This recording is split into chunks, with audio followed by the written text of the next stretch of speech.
Hi, Dominique. How are you? Good, how are you? Good. Thank you so much for joining us today.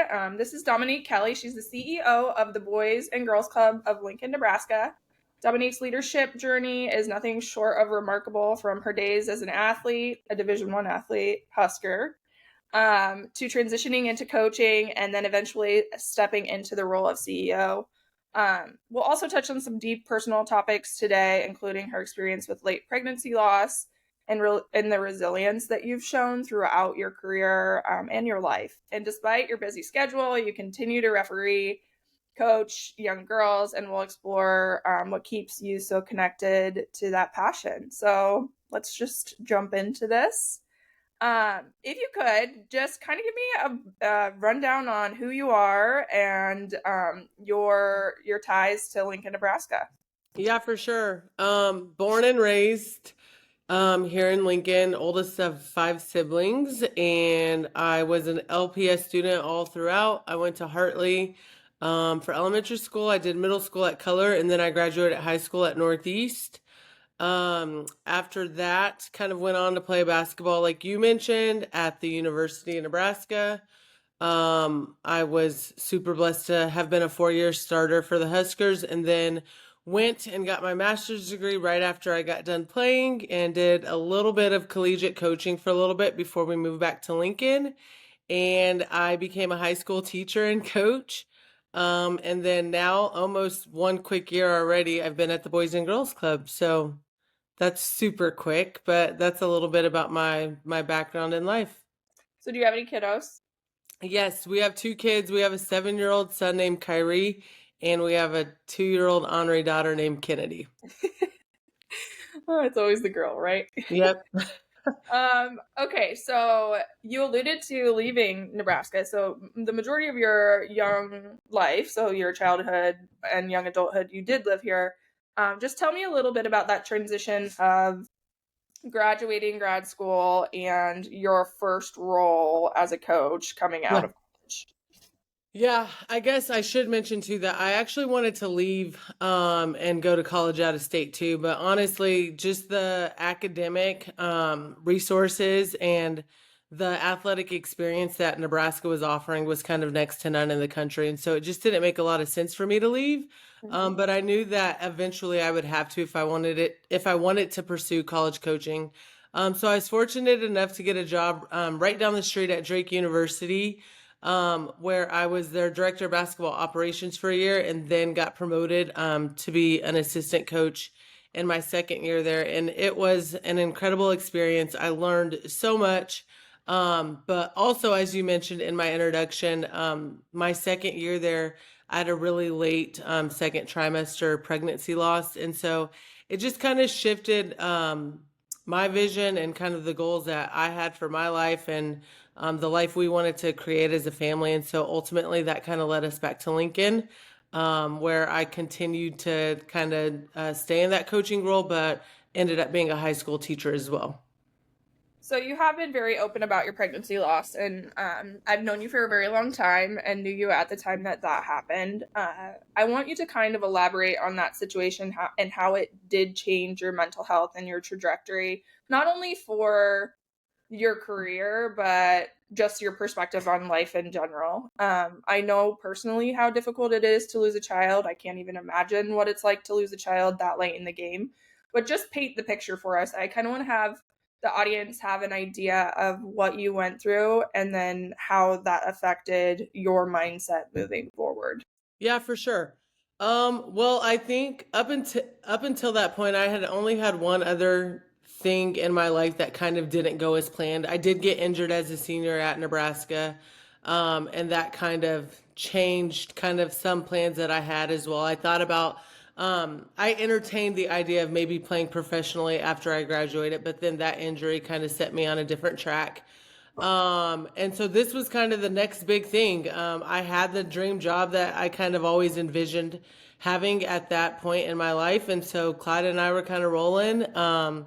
And I was away recruiting for the weekend in Hampton, Virginia, when I went into preterm labor at about 22 weeks. And I had never been pregnant before. I didn't really know what to expect or what to anticipate. And so it definitely rocked my world. Not just like losing our first son, David, but just the aftermath of having breast milk come in and dealing with regular depression on top of postpartum depression and just trying to kind of figure out what would be next and how to advocate for myself, how to advocate for other women who were going through what I was going to. It was just all kind of a whirlwind. Hmm. And you never think this at the time, but I think really beautiful things come from really painful situations. And it ultimately was the thing that brought us back to Lincoln. I'm not sure that had that pregnancy gone perfectly and smoothly, that we would even be here today. And so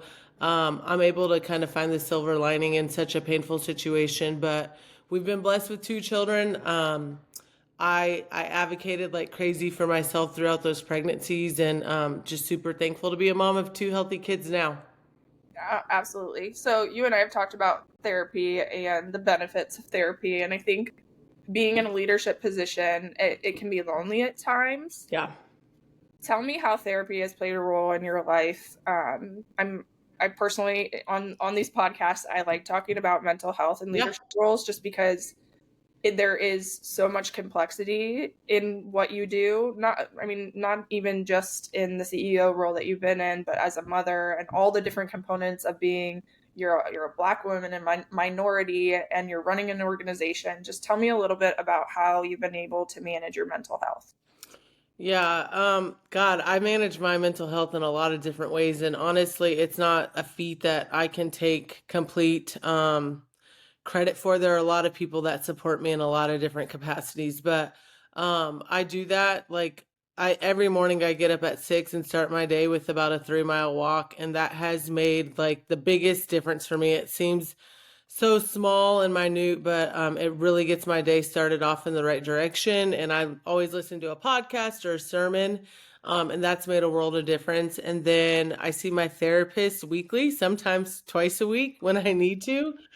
Um, and honestly, Stas, most recently, not related to my job, just I think kind of just the stage of life I'm in. I've honestly been dealing with a little bit of anxiety, which is like kind of brand new to me. So I've been um I've been digging into like my childhood and just some triggers and traumas that I've experienced and walked through there, and we're trying to get that off and spin it in a positive direction. But the anxiety's been something new that I haven't, like I said, yet experienced before. So just trying to take every day as it comes. I think sometimes I struggle to be like open and honest and transparent with other people. Like I feel like I always have to be like really strong and have it all together. And so I'm just trying to do a better job of like leaning on my circle and being like more open and honest with my husband about how I'm feeling and the things that I'm experiencing, and just not feeling shame regarding it, and just trying to embrace it and acknowledge it and tackle it head on.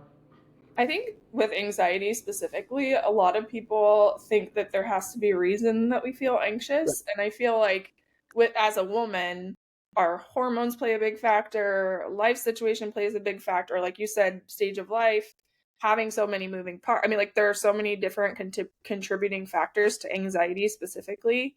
And I applaud you for recognizing it, because so many people try to drown out those issues with substance, or like they get into really bad habits. Maybe it's food. I mean, like it could Yeah, be so many different things, but it sounds like you use movement therapy. Like there are so many different positive things that you use in your life to be able, and I know that you're very strong in faith too, that help you manage the mental health piece. And that's huge. So thank you for sharing. Um, absolutely. you've had an incredible journey from athlete to coach, now CEO. Those are very different things, Yeah. but also they're leadership roles, both of them, very much so. Can you kind of just talk about the overlap and like what, obviously you're using some of the same skills, but then maybe talk about, so what skills do you use that you used in coaching? And then what skills do you feel like you've had to hone in on stepping into the CEO role versus being a coach? Yeah. Well, the first thing that I always tell people is like for me, the work is the same, and I don't mean that literally. But the mission of empowering all youth to reach their full potential is exactly what I was doing as a teacher and coach during my time at Lincoln High. And so in that capacity, the work is the same for me. Obviously, day to day, it looks a little bit differently. I'm not in a classroom. I'm not on a court with kids. I'm fundraising and meeting with a lot of people. In a one-on-one setting, but the mission behind what I'm trying to do and accomplish is the exact same. I think in my first year of being a CEO, some of those characteristics that transfer into coaching is just being a really good listener and sitting back and observing. I always tell people I kind of have two different leadership styles. I can lead vocally, or I can like kind of get behind you and push you if we're struggling to get that done. And this first year, I really tried to just kind of sit back, listen, and observe. And there definitely were times where I kind of had to get us moving a little bit quicker. But I think being relatable is super important. Having people see that you're human and that you make mistakes and that you're flawed also goes a long way when you're leading a team of people. And so I've tried to do those things. I've tried to honestly just be myself because I know that like what I bring to the table is good enough. Hmm. And I'm not going to have all the skills that maybe somebody else who has a background in nonprofit work would have, but I know that I was picked for a reason. And honestly, right now, the machine is working very well because I've positioned the right team of people around me. And it's not something that I can take credit for alone, but we have a very dynamic team, and they're honestly all killing it, which honestly makes my job a whole lot easier. So it's a So, joint effort. right. So, I don't know if everybody, the whole audience probably doesn't know a whole lot about Boys and Girls Club. So, explain the mission behind Boys and Girls Club, and then, why I mean, like how it overlaps. I mean, you mentioned it overlapping, obviously, Yeah. and how that overlaps with what you used to do. Yeah, so the mission, as I mentioned, is to empower all youth, especially those that need us most, to reach their full potential. And basically, what we do is we provide after school programming to teenagers and high schoolers at Park Middle School right now and at North Star High School. And we're serving about 150 kids every night after school. And so that's done.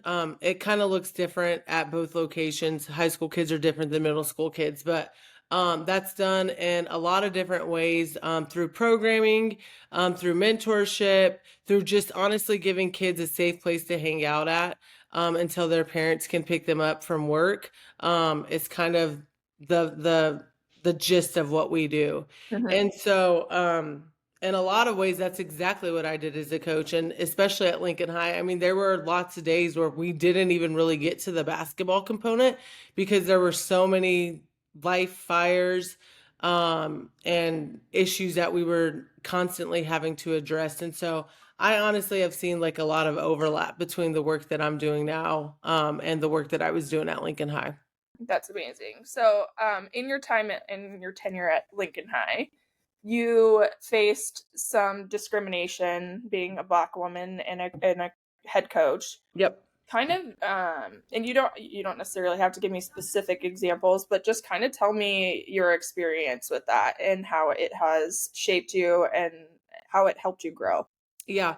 Well, Lincoln High got me right after I kind of went through that really intense pregnancy loss. And so I was kind of on a quest after that experience to like advocate for myself and the people that I was serving. And so um, we were like in the season of like George Floyd and the Black Lives Matter movement and all these kind of crazy things are going on in the world. And the team that I coached was made up predominantly of African American girls. And so we had gone to play a game out of town and kind of experienced this horrible situation. And we got on the bus after the game and we're kind of talking about it, and they were all kind of looking at me like, you kind of preach these things. Are you really going to do like what you said you're going to do? And so ultimately, I came out and made a statement that kind of went viral and kind of led to a lot of conversations in a lot of different places. But honestly, it was the most comfortable that I had felt like as a human being, and as a role model for this group of young girls.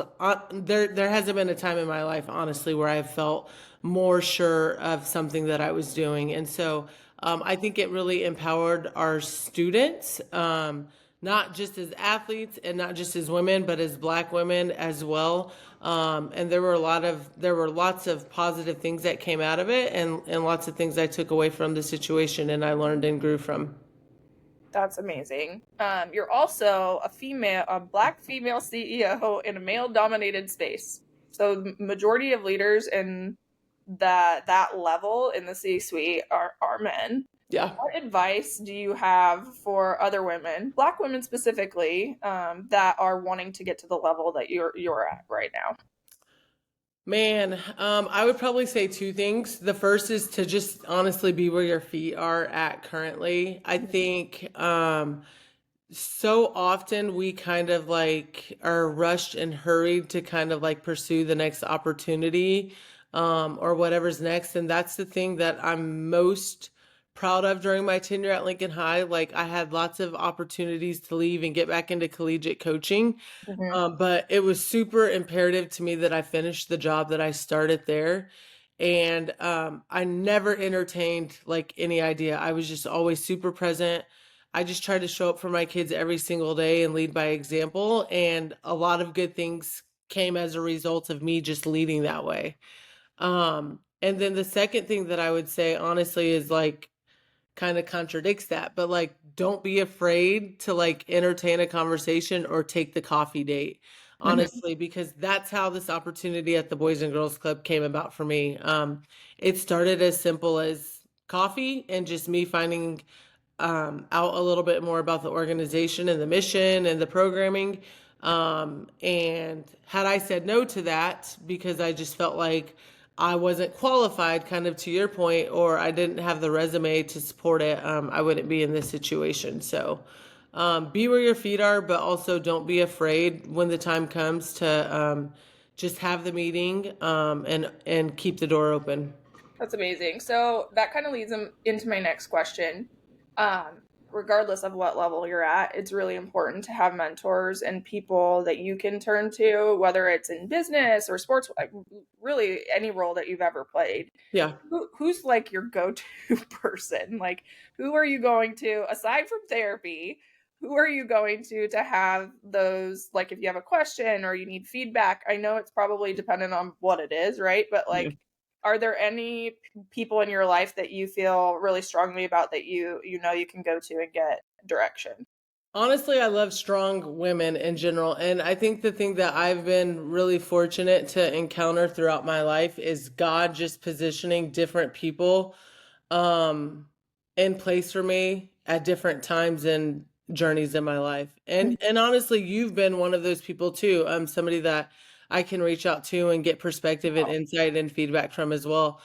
Um, that being said, um, I think I reflect on a lot of the experiences that I had as a student athlete, Mm-hmm. with my college coach, Connie Ori, and then the lady that I worked for at Drake, who's now the head coach at Oklahoma. And we just talked so much about giving back and leaving things better, than how you found them. And those are two things that, like, every day I get up, like, I try to remember, and I try to carry in my spirit to just always make it better for the next person who's going to come after. And um, with the job that I have now, like creating world class experiences for kids that may not otherwise get those opportunities is just kind of always in the forefront of my mind. And then I've been blessed to be mentored by Tracy Edgerton, who's actually the new president of the Lincoln Community Foundation. So as I've kind of journeyed and transitioned into the CEO role with the Boys and Girls Club, she's somebody from that kind of nonprofit perspective that I rely on pretty heavily. That's amazing. I'm really personally very big on paying it forward. People have done things for me. Yeah. How do you think that you can pay it forward, and as you continue to grow in your, not only just with CEO, but as you continue to grow as a mother, a wife, just in life in general? Yeah, that's a great question. I think that's something, and some kind of like as a wife and a mother that I'm always kind of trying to figure out like how Mhm. to improve and how to be better. Mhm. And I think honestly, one of the biggest things for me in those two regards is like just being more transparent and more patient. I think sometimes we pour so much into all these other things in our lives that we kind of sometimes as moms, we come home and like we feel a little bit empty and don't have this capacity to give. And so that's something I'm trying to work really hard on. Um, and then I would say, like, kind of professionally, we always use this term at Drake of like growing the game. And Mhm. so, again, like in my role as CEO of the Boys and Girls Club, I'm just trying to like grow experiences for kids. We want to make sure, and we don't want to do it in overwhelming numbers because we want to make sure that we can honestly reach every kid in a very personable way. But we want to try to serve as many kids as possible and just give them life experiences that maybe they otherwise wouldn't have had an opportunity to be exposed to. That's amazing. I'm gonna jump back to your early childhood. Okay. Just give me I love asking people about their childhood just because I feel like it's a huge part of what makes us who we are, right? So give me like a day in the life of Neek at age 11. Oh, so at age 11, I was probably getting my little sister Tania and Tiara up for school. We were walking 6 blocks straight shot to Hartley Elementary, going to school.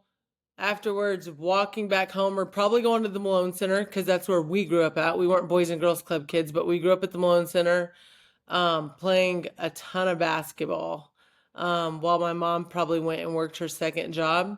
And then honestly going home and like fighting and arguing with my sisters is probably what was going on right about at that stage of my life. So lots of basketball. Like even before I like knew I was on this track to be a Division 1 basketball player, in the community center that I grew up in, I played basketball with the boys like every single day.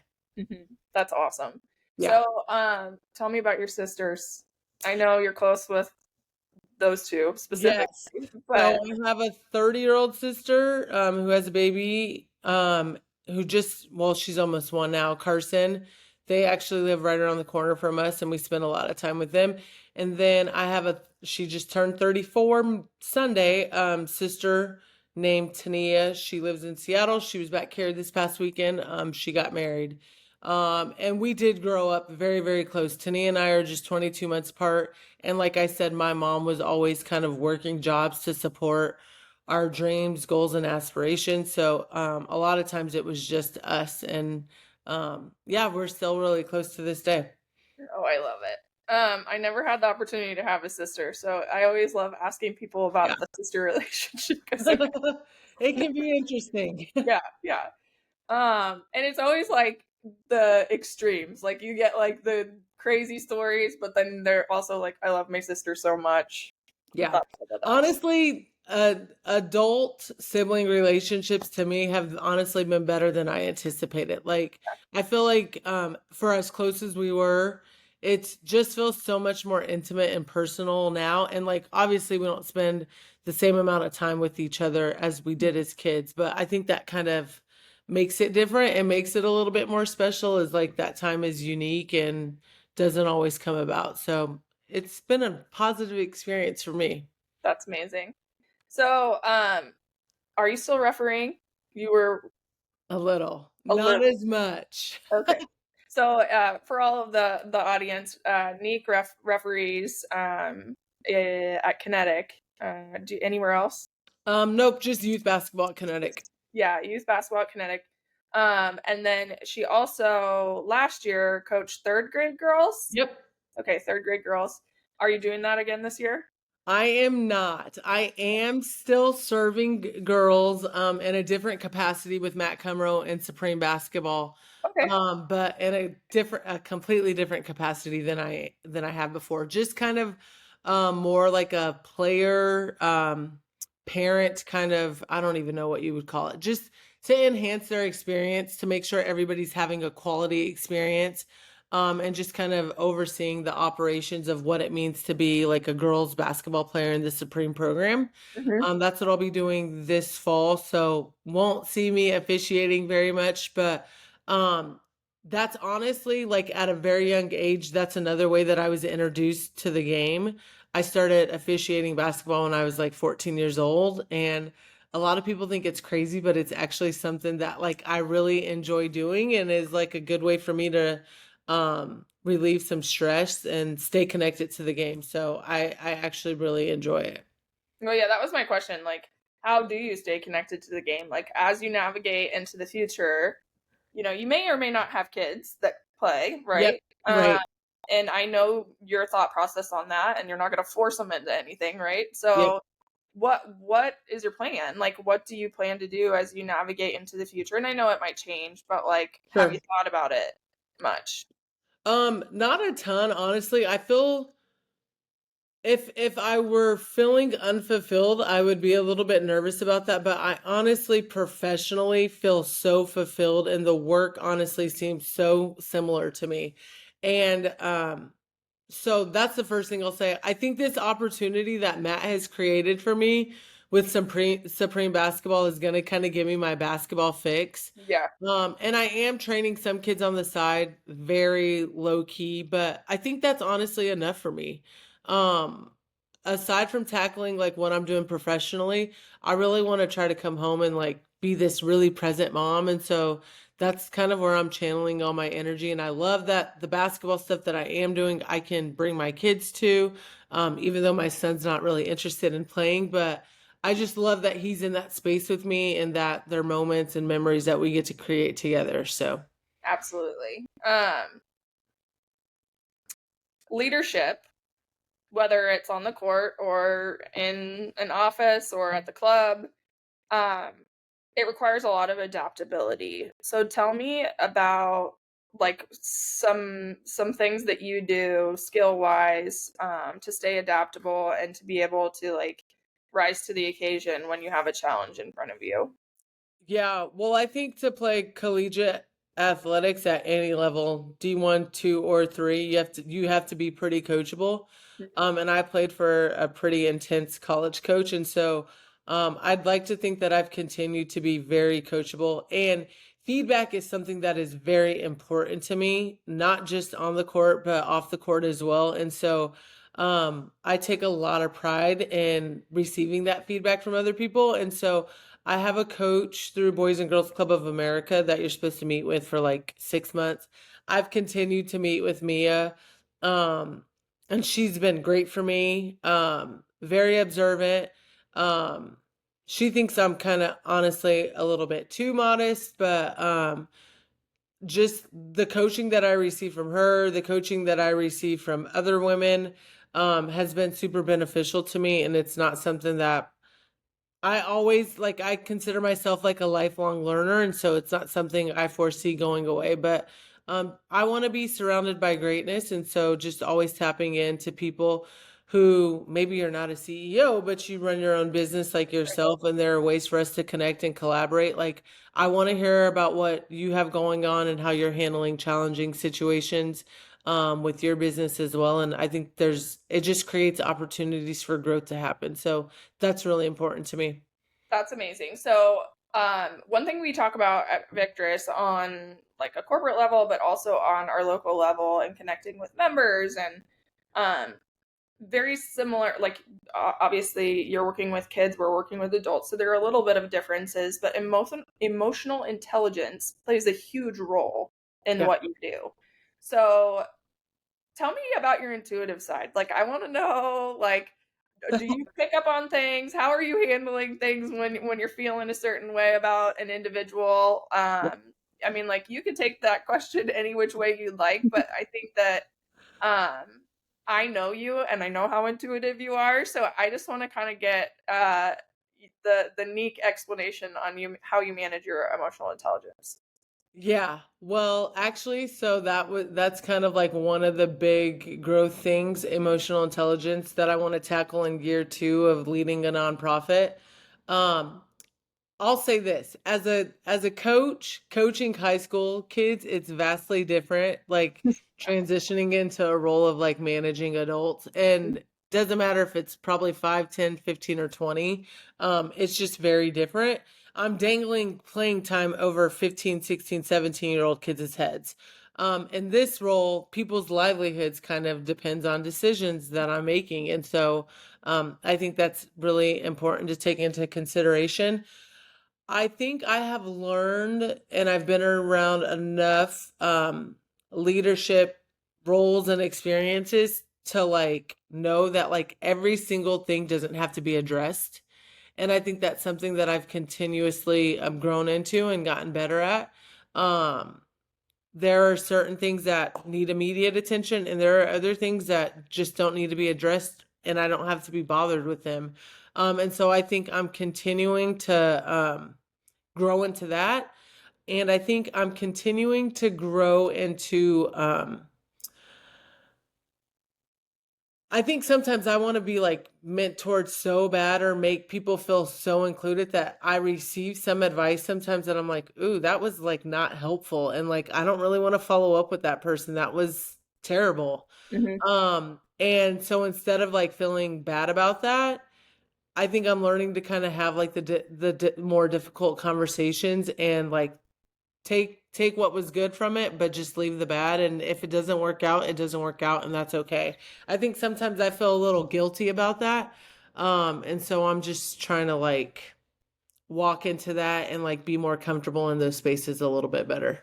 It's so hard to separate like the business part of it and the emotional response that we have. Yeah. I mean, like the emotional response is going to be there regardless. Yeah. Like, we respond how we respond, but like you said, not harboring the guilt, not harboring the feelings, and just saying, okay, from a logical perspective, these are the things we need to do. This is what I need to do to make the decisions. I feel a certain way, and that's okay, but I'm not going to let that affect the direction that I go. And that's like the fact that you recognize that, like back to your intuitiveness, like that's huge. And I think especially when you're leading people, um, especially women, if you're leading women, which there's a lot of women on your team, Well, women. yeah. So that's challenging. And I think also teaching that in our staff too, right? Like teaching the people that are working for us that like this might make you feel a certain way, but like how do we make steps in the right direction to move forward? And so just the fact that you recognize that is huge. You have such innate leadership skills. If obviously the audience doesn't know you well and they're learning about you today, but I know you pretty well, and I think that like the innate skills are there. Like even being just a basketball coach, or having being a teacher in a leadership role, all of that transitions into the role that you're in, and you're doing an absolute fantastic job. I feel very blessed to be on the board of an organization that you are running. I probably wouldn't do it unless you were the person running the organization. So I'm super proud of you because I feel like you're doing a fantastic job. So women struggle with balance. We talked a little bit about motherhood. Um, what do you do? I mean, like, I know what I do to try to like stay engaged with my kids when I come home. Like, what are the steps that you take to try to turn off work and turn on mom mode? Yeah, that's a good question. I think I think I'm just trying to like embrace who they are as individuals right now and who they are as people, and not trying to force like my agenda on them. My husband also boxes, and so he's in the middle of his camp right now.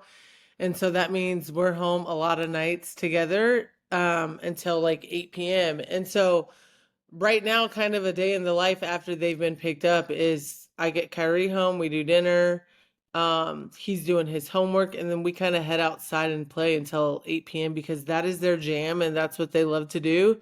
And so I'm literally just trying to sit out there and be present with him. And if that means rolling the ball with Kennedy or throwing the football with Kyrie or building mass weapons with him, whatever that looks like for them, I'm just trying to like hone in and embrace. And I think the other thing I mean, it sounds so cliche, but it really is going by fast. And there are certainly nights where 3 hours with them feels like a really long time after a long workday. 4 to 7 shift is It's girl. it's rough.